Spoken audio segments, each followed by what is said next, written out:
Monetary policy, we know that it is one of the important policy pursued by every economy of the world. There are two important policies. One is monetary policy, which is implemented by RBI, Central Bank of the country, which is the apex monetary authority. The other is fiscal policy. So in this chapter, we shall study about monetary policy. And in this policy, we consider various policy measures which control and regulate the supply of money,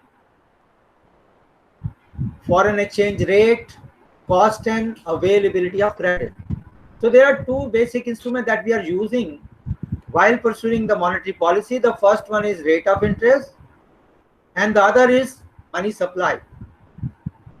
Let us discuss the important objectives of monetary policy. Growth is of no use unless there is stability, because there are many economies where there are fluctuations in the economic activity.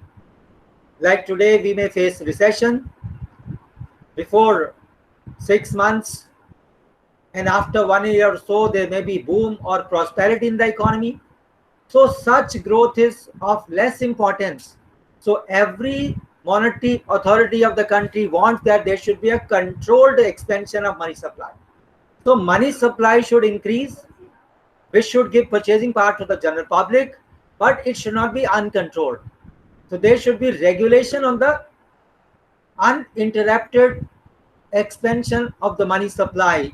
So when this happens, then there will be growth and there will also be stability in the growth. That means we will be able to overcome fluctuations in the economic activity. The second objective is price stability. Price stability is a situation where we have neither inflation nor deflation. That means neither price level is rising nor it is coming down too much. So overcoming the situation of inflation or deflation is another important objective of monetary policy. So in simple words, we can say price stability is the main objective of central bank's monetary policy. That means we should avoid violent fluctuations in the prices that may cause either inflation or deflation in the economy. We all know that both inflation and deflation have adverse effect on the production as well as employment. So objective of every economy should be to avoid such violent fluctuations in the price level, so that there is neither inflation nor inflation or deflation, as a result of which we can have only price stability. And we have the third objective of the monetary policy, and this objective is exchange rate stability. Well, students, when we discuss stability of the economy, this price rise or price fall, and we have already covered two objectives. Now we are discussing the third objective of the monetary policy. This is exchange rate stability. So exchange rate stability means our currency sometimes become cheaper, sometimes expensive vis-a-vis the currency of the foreign countries. So this disturbance in the exchange rate unfavorably influence the trade and the capital movements. So the way inflation and deflation are harmful for domestic economic activities, in the same way fluctuations or disturbances in the exchange rate will also cause adverse consequences for the international or foreign trade. So the third objective is we must maintain stability of our domestic currency vis-a-vis most of the currencies of the other countries of the world. We have the fourth objective, which is full employment, and this objective implies that all the people of the country who are eligible and prepared to work at the prevailing wage rate, they should get job opportunities. We have to overcome of unemployment in the economy. And And we can have the situation of full employment when we can fight with Great Depression and recession in economy, which are the level of economic activity and hence cause unemployment. Now let us discuss the specific objectives of the monetary policy in the developing countries. Developing countries like India, the first objective is capital formation. Capital formation implies product of savings. So that means whenever people are saving, this process leads to capital formation. So second objective of monetary policy in the developing countries like India is the stability of the price. That means we have to avoid violent and frequent fluctuations that takes place in the price level. Then third objective of monetary policy is maintaining equilibrium in the monetary market. In the chapter on quantity theory of money, you have studied that equality of demand for money and supply of money will cause or lead to equilibrium in the money market. So this is the third objective, that is to maintain monetary equilibrium in the money market. Then we have the last objective of monetary policy for the developing countries like India, and that is we have to make balance of payment favorable to the countries. So we have a last objective of monetary policy in the developing countries. BOP should be made favorable. We have to avoid the situation of deficit in the balance of payment. That is by boosting our exports and by reducing the imports in the economy. Now we come to the third subtopic in the chapter, limitations of monetary policy in the developing countries.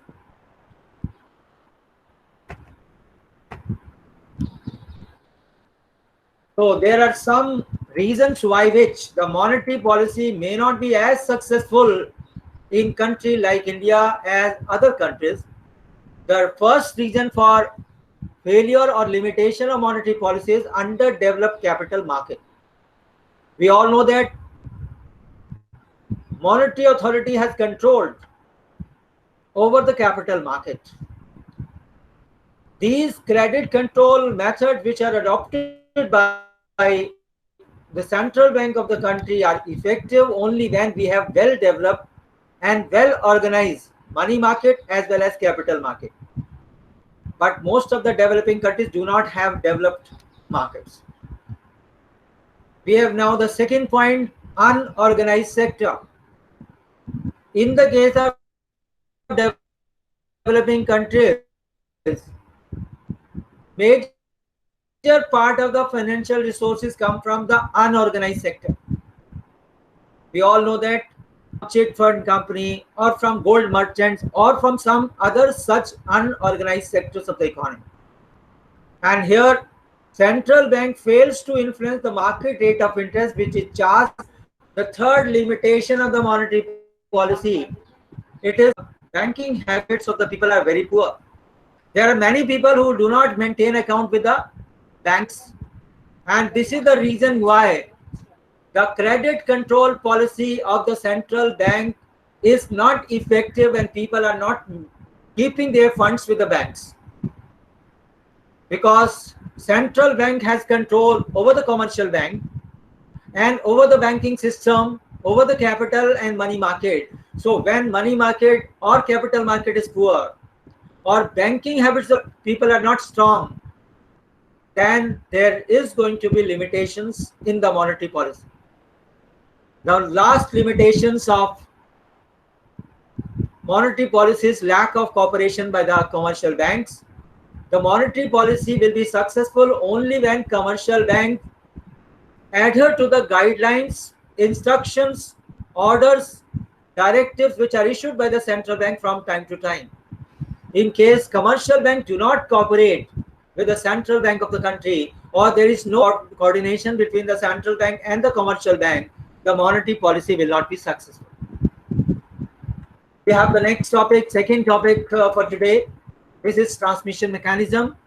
Transmission mechanism means the way monetary policy affects the aggregate demand. And this is taking place in two steps or two stages. The first step is the relationship between the interest rate and the investment spending. And this is something which is taken care of in figure number 12.1, which is before you. In this figure, you will find that original equilibrium in the economy takes place at the point where demand for money and supply of money curve intersect each other. The corresponding rate of interest is OR naught, and the corresponding demand for money and supply of money is given by OM naught. When the rate of interest declines on account of extension of the money supply by the central bank of the country, the money supply curve shift to the right. We find that the first stage about which I discussed, this was the investment demand curve that shows inverse relationship between the rate of interest and the investment spending. If the rate of interest is high, there will be less investment demand or investment spending. And when the rate of interest declines, there will be more investment demand or investment spending. This transmission mechanism explains us that we must bring down the rate of interest in the economy, only then. Now we have a third topic of this chapter, and this third topic pertains to demand shocks and supply shocks. Now here, shocks in economics implies the effect of change in any variable. We are discussing about demand shocks and supply shocks. In the case of demand shocks, we will learn what happens when there is change in demand, which may be increase in demand or decrease in demand. So aggregate demand shocks and aggregate supply shocks are two types of shocks about which we study under this topic. And in the beginning, we will start discussing about aggregate demand shocks. And these aggregate demand shocks may be of two types. One is positive demand shocks, and the second is negative demand shock. Any factor that leads to a rightward shift in the aggregate demand or upward shift in the aggregate demand will be called as positive demand shock. And this is because of increase in autonomous domestic investment. So that means when investment rises, the aggregate demand curve will shift to the right, and this is called as positive demand shock. And because of positive demand shock, there is increase in GDP or national income in the economy. So this positive shock is beneficial for the economy. On the other hand, we have negative demand shock when there is decrease in autonomous investment.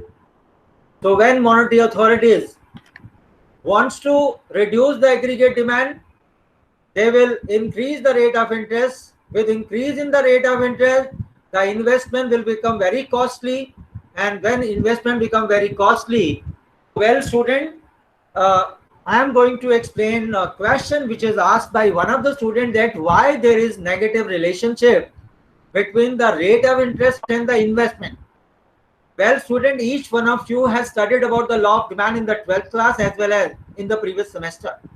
You all know that when price is less, there is more demand. So whenever anything is available at lesser price, you will demand more. Similarly, the investor will take more loan for investment when the rate of interest goes down. So that means when loans are available at cheaper rate of interest, people will be taking more loans. So there will be more investment. And when the rate of interest increases, there will be disincentive for taking the loans. And in that situation, investment spending will be less. So there will be less investment demand. This is the reason why there is inverse relationship between the rate of interest and the investment demand. So when the government reduces the rate of interest and makes the monetary policy cheaper or liberal, there will be increase in the investment in the economy, and this increases the aggregate demand in the economy, and this leads to positive aggregate demand shock. On the other hand, when the rate of interest is, the loan becomes expensive, people will be taking less loans, so there will be less investment in the economy. This will reduce the aggregate demand, and this is called as negative demand shock. Now we discuss about aggregate supply shock. Aggregate supply shock is also of two types. One is positive aggregate supply shock. In the case of positive aggregate supply shock, supply increases. Today we know that we are having a terrible situation. The government wants to overcome the situation of unemployment and poverty. The government wants there should be more and more production in the agriculture sector. So agriculture production sector is rising. The rate of growth of the agriculture sector has increased to a great extent in comparison to the previous years. So this has led to positive supply shock. That is, the supply of the agriculture products has increased. And similarly, when anything becomes less in supply, for example, manufactured goods or non-essential item, there is decrease in the aggregate supply. So this is called as negative supply shock. So whenever the government wants to overcome the situation of recession in the economy, the government will go for positive supply shock. Like today there is a recession in the economy, the government would go for stimulating the output and reducing the price level in the economy, and this is being done particularly for agriculture sector right now. And similarly, when the government feels that there is too much production in the economy and there is boom period in the economy, there is high level of economic activity and it is to be brought down, the government will go for negative supply shock. Now we come to the last part of this chapter, and this is monetary regulation in India. And under this part, we shall explain how the government is regulating our economy through various monetary instruments. And these monetary instruments can be basically divided into two parts. One is the quantitative credit control methods, where the quantity of credit is controlled by the central bank indiscriminately, without looking at which particular credit is essential and which is not essential. We are having various instruments in the hands of the government, and this starts with the first one. This is called as bank rate policy. This is the quantitative credit control method, and here we must understand as to what is the meaning of the term bank rate. Bank rate means the rate at which central bank provides loans to the commercial banks, or the rate at which central bank provides financial accommodation to the commercial banks. It is also the rate at which the commercial banks' bills are rediscounted by the central bank of the country. And rediscounting here implies, suppose commercial banks wants to discount the bill of a person or any institution, the commercial bank will take some, is called as the charges for the discounting of the bills. Now suppose you have got bill of exchange, you will get payment after 90 days, but you require immediate payment. You can get your bill discounted by the commercial bank. Commercial bank can in turn rediscount the bill from the central bank of the country. The rate which is charged by the central bank from the commercial bank is called as bank rate. So please remember that bank rate is different from interest rate, but it should be clear to you that when bank rate is increased, commercial bank will also increase the rate of interest. So rate of interest is the rate charged by the commercial bank. Bank rate is the rate charged by the central bank of the country. So when we are having inflation in the economy, there is too much purchasing power in the hands of the people. The purchasing power is required to be curtailed or reduced. For this purpose, the central bank will increase the bank rate. Consequently, commercial bank will also increase the rate of interest. So bank credit will become expensive. People will be taking less loan from the commercial bank. And so money supply will be reduced in the economy. Suppose there is deflation in the economy, that means prices are coming down. People do not have purchasing power. In that situation, central bank will reduce the bank rate. With reduction in the bank rate, commercial bank will also reduce their rate of interest. So credit will be available at cheaper rates. So there will be more expansion of credit. This is how the situation of deflation is under control by the central bank of the country. But this bank rate policy is only successful when commercial bank change the rate of interest in response to change in the bank rate by the central bank of the country. Secondly, it is also successful when commercial banks do not have too much resources with themselves and they do not depend on the central bank of the country. And thirdly, when we do not have well-developed money and capital market, bank rate policy will not be successful. So any policy of the central bank is only successful when there is a cooperation from the commercial bank and money as well as capital market are very, very developed. Now we come to the second type of credit control method. This is also quantitative credit control method. It is known as open market operations. Under open market operation, there is sale and purchase of government securities. And through sale and purchase of the government securities, central bank controls the quantity of credit available in the market. Now let us study how central bank can use the open market operation to bring about stability and growth in the economy. Suppose there is inflation in the economy, and when there is inflation in the economy, there is too much money supply in the hands of the people. So what the central bank will do? Central bank will go for sale of government securities. In that situation, people will purchase the government securities. Money supply will go from general public to the central bank. So money supply will contract in the market. So this is how central bank will be able to control less credit available in the economy. So what the central bank will do? Central bank will go for purchase of government securities or repurchase of government securities. And here people will get money when they sell the securities and central bank will purchase their security. So the problem of less money supply will be overcome through purchase of government security. So depending upon whether we are having inflation or deflation, central bank can use sale and purchase of government securities to control the inflation situation. So central bank can control both inflation and deflation through open market operation, and this policy is more successful in comparison to bank rate policy because here the impact is immediate and it is direct. And here, even when commercial banks do not cooperate, the policy is successful. So that means this policy doesn't require much steps on the part of the commercial bank. This only requires that the money and capital market should be developed.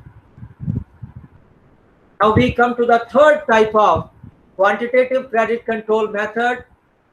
This comes under variable reserve requirements. And there are two such variable reserve requirements. One is CRR, cash reserve requirement. The other is liquidity requirement, that is SLR. Through these requirements variation, the central bank control the money supply in the economy and hence central bank control the inflation as well as deflation and can lead to stability in the economy.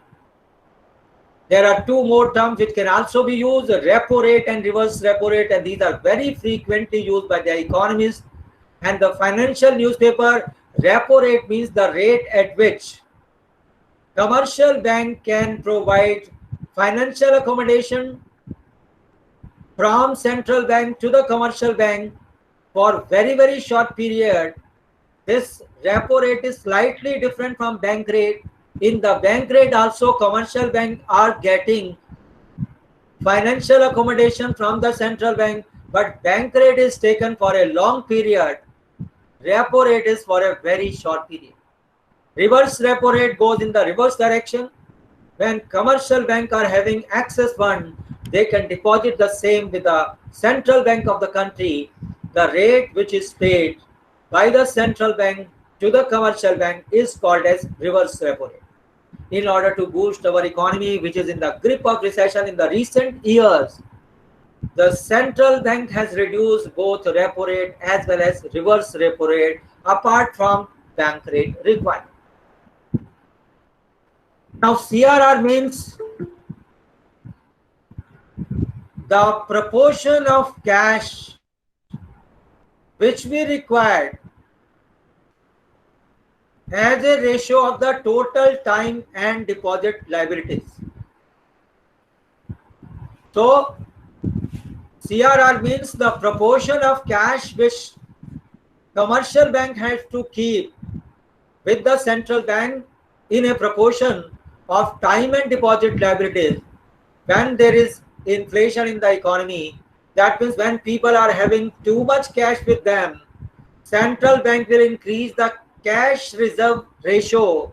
That means commercial bank will have to keep more cash reserve with the central bank of the country.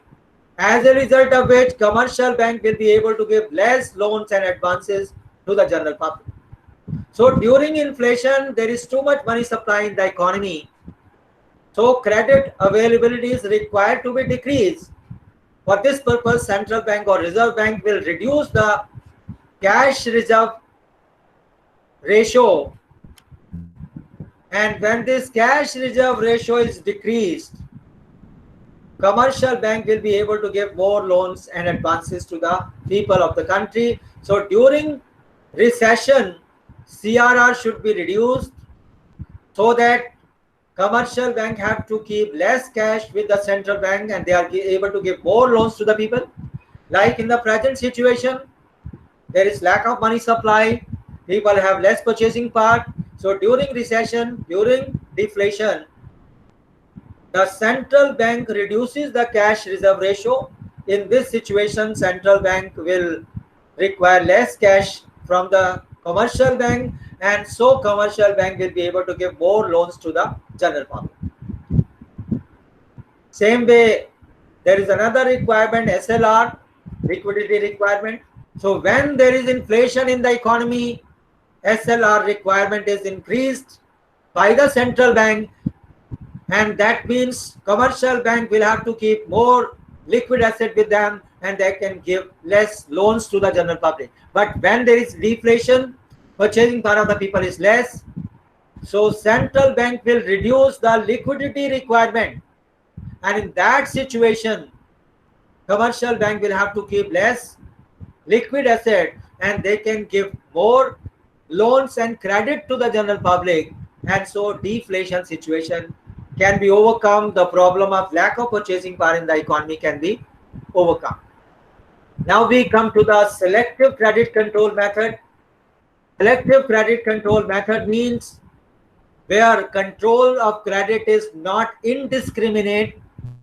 That means some credit is controlled by the central bank and some credit or loans are not, which is essential, will not be controlled by the central bank, but non-essential credit will be controlled by the central bank of the country. Please remember that whenever there is an abnormal situation, we have to adopt selective control method. Even today, the government is controlling non-essential activities and there are less restrictions on the essential economic activity. So similarly, when there is a problem of inflation in the country, the prices are rising, the central bank will control the credit for non-essential uses. But essential loans like for small scale sector, for agriculture, for exports, for education will not be controlled by the central bank of the country. You must have noticed that central bank fixes different margin requirement for different types of loans. If you are taking loan for food grains, oilseed, vegetable oils, vanaspati, etc., then the rate of interest is going to be less because the borrowing capacity of the loan seeker is less. But when you want to take loan for personal reasons or non-essential reason, the margin requirement is more. That means more margin requirement on the loan is required. If you are taking loan for 1 lakh, the margin requirement may be 1 lakh or even more than 1 lakh. Then we have ceiling on the amount of credit. Ceiling on the amount of credit means the maximum amount of credit that can be given to a particular person or for a particular use. So if any credit is taken for non-essential reasons, the cap going to be imposed that no commercial bank will be able to give loan beyond that limit. This is how the commercial bank's credit is going to be controlled by the central bank, and depending upon the purpose of the loan, the ceiling on the amount of credit will vary from the loan to loan. We have another types of you can say discriminatory or selective types of credit control policy. This is discriminatory rate of interest. You must have noticed that when you are taking loan for house, less loan rate is there. If you want to purchase a car, the rate of interest is more. If you want to purchase air condition, the rate of interest is even much higher. But if you are taking loan for priority sector like agriculture, small scale sector, export, the rate of interest of loan is very low. So depending upon the fact whether the loan is essential or non-essential, productive or unproductive, different rates of interest are prescribed. The loan rate of interest is high for non-essential and unproductive items. Now we are having next point, moral suasion. When the country is passing through inflation or such abnormal situation, RBI will persuade the people and the commercial bank they should restrict taking loan.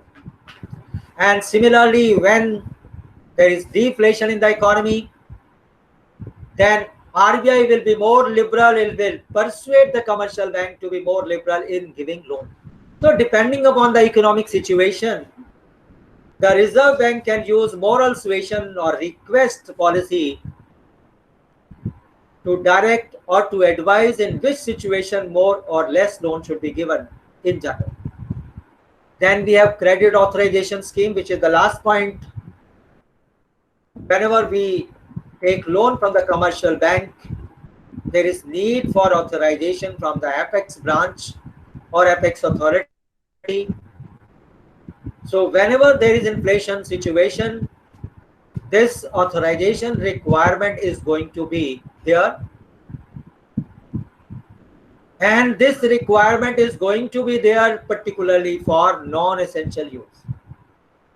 That means if you are taking loan for a great amount, then no loan can be given to a single party unless commercial bank has taken pre-sanction from RBI or the apex branch or head office of the branch of the commercial bank. The monetary policy has limitation. The first reason is predominance of non-banking credit. Most of the people are taking loans from unorganized sector, from chit fund, from committees, from money lenders, from gold merchants.